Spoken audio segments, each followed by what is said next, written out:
As you guys know, we had a sponsor for this 6 weeks, and our sponsor was Parramatta Sports Medicine Clinic. We've got the managing director here, Sammy Curran, and I've asked Sam to come across because what he's done is he's offered his services, one consultation free for everyone that's showed up to tonight's seminar. That's a $70 consultation, and he's going to give you guys a bit of a demonstration of what he does in the clinic. Now, a lot of Sammy's been trained with me now for about 2.5 to 3 years, and he has a great understanding of what we do over at boot camp. He's dropped some body fat himself, he's been treated himself, so he knows really what goes on in terms of what we do out in the park.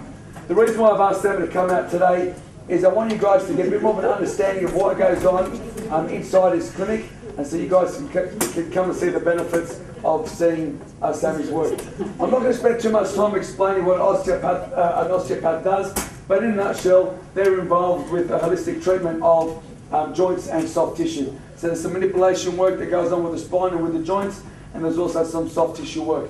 When I first spoke to osteos, my best explanation of them was a combination of a physiotherapist and a chiropractor put together, and the benefit of a massage therapist. So they actually do lots of things.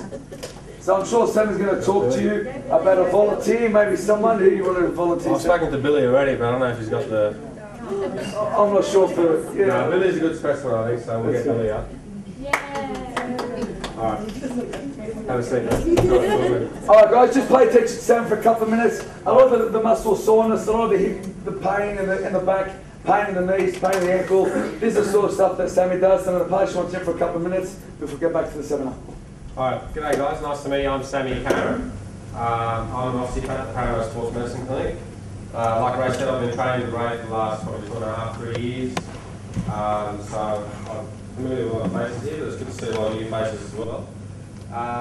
Basically today I'm just going to be talking a little bit about what I do, a little bit about what I can do for you, and then I'm going to do a really basic little demonstration of an assessment of somebody and just show you how something can relate to injury. And then if you have any questions, you can either write them down and then I'll answer them after the presentation, because I know Ray's got a lot more slides to go through. So basically a bit about what I do as an osteopath. The main question I get is what's the difference between you and what a chiropractor does and what a physiotherapist does and what a acupuncturist or whatever. And the main difference is that we're very holistic in the way we treat. So we look at your body, but not just your ankle or your knee or whatever problem you have. We look at it in relation to the rest of your body and also your lifestyle. Okay? So we're quite well trained in specific biomechanics, so we can have a look exactly what you're doing. And the reason why that's good for you guys, because you're doing rush hour now, the training that a lot of you are doing at the moment is probably going to be different to what your bodies are used to every day. In even normal exercise, most people just go to the gym, do a bit of cardio, do a bit of weights, and then go home. Now you're starting to do some outdoor boot camp training, you're starting to do some, a lot of boxing is involved, a lot of jumping, a lot of high impact, low impact, long distance, short distance, using hamstrings. You're starting to activate certain muscles. You're going to use your bodies in ways you've never used them before, and mechanically that's going to be quite different to the way your body's acted mechanically. So we're quite good at diagnosing what you're doing mechanically and tying that into your injury, if you do have an injury. Okay? So that's pretty much the difference. You might say that other people do the same thing. They may. We're specialists at it. Most other modalities will be quite focused on the injury. We focus on the injury to give you relief, but we also look at long-term results. We want to get to the cause of the problem.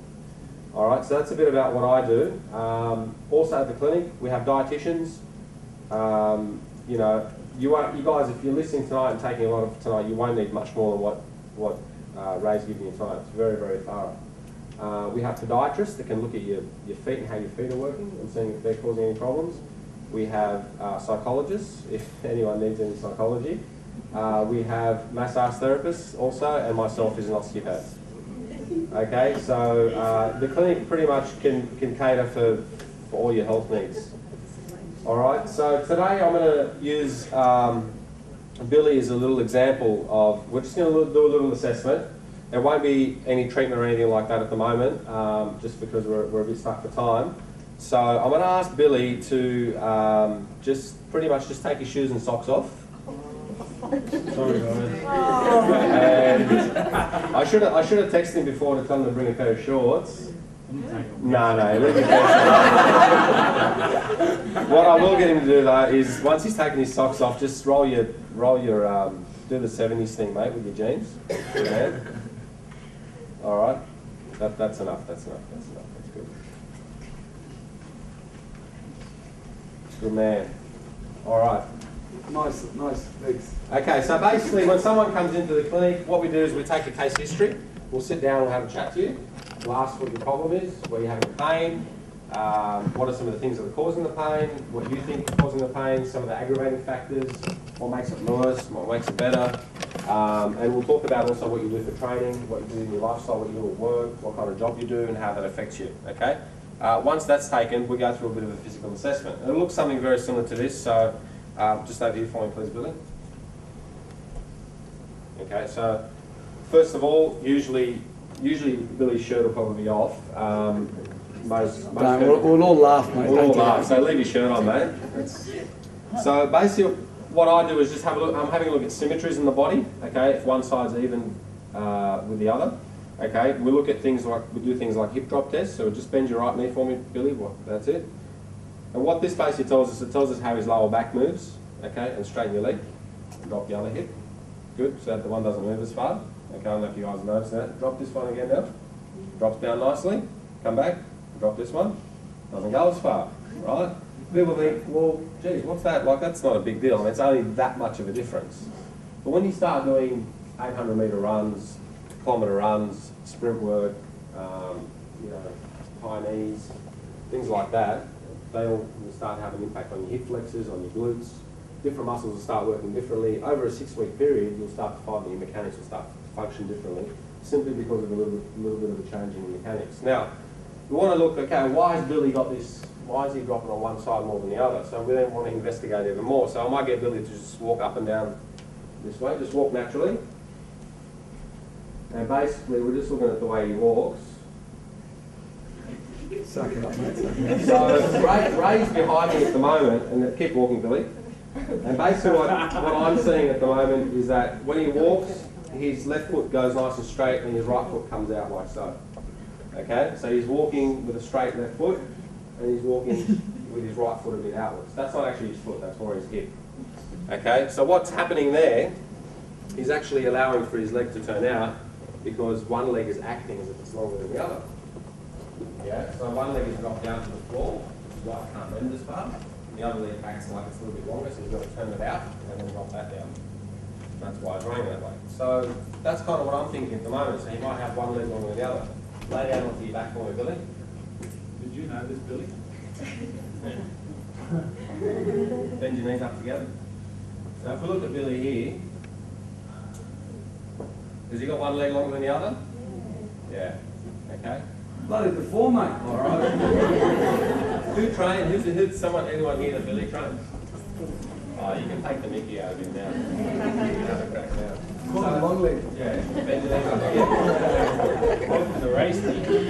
Right. So Billy has, you can call it one leg longer or one leg shorter, but his left leg is shorter by probably about, say, half a centimetre to almost probably just under a centimetre. Okay. Now, it doesn't seem like a big deal, but it's a pretty big difference when it comes to mechanics. So what we've got to do with Billy is we need to make sure that we balance him out so that when he runs, his pelvis, his lower back, and the whole thing isn't affected. All right, we do that one by treating him. So I'll have a look at his feet. I can have a look at his ankle joint, make sure it's working properly.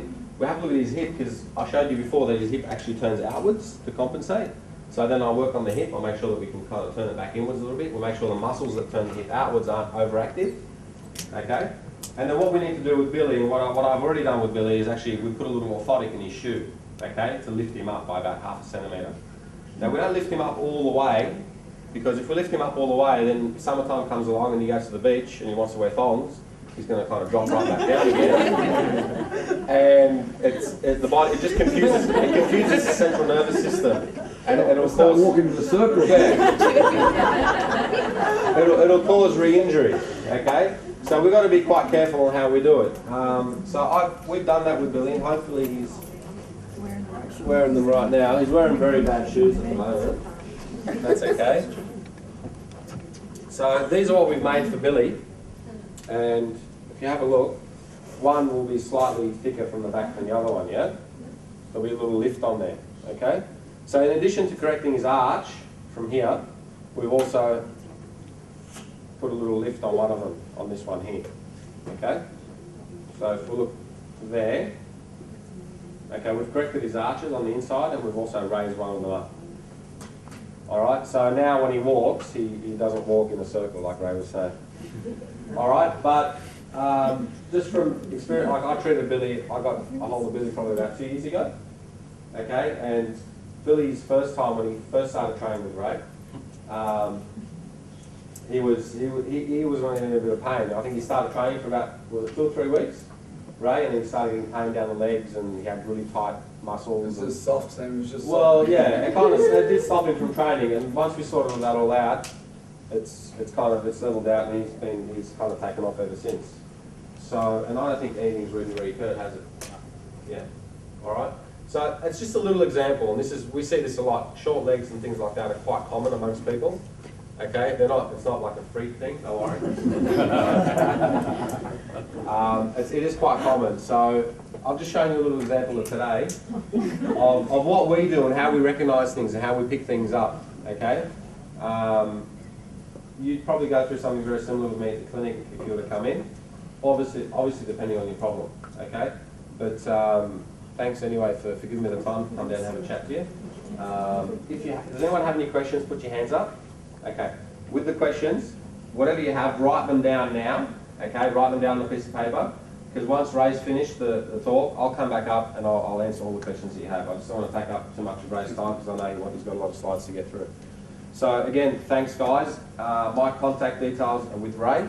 I'll be here as well. Please come and have a chat to me afterwards, and I'll leave you with that. Thanks, Billy. Thanks, Ray.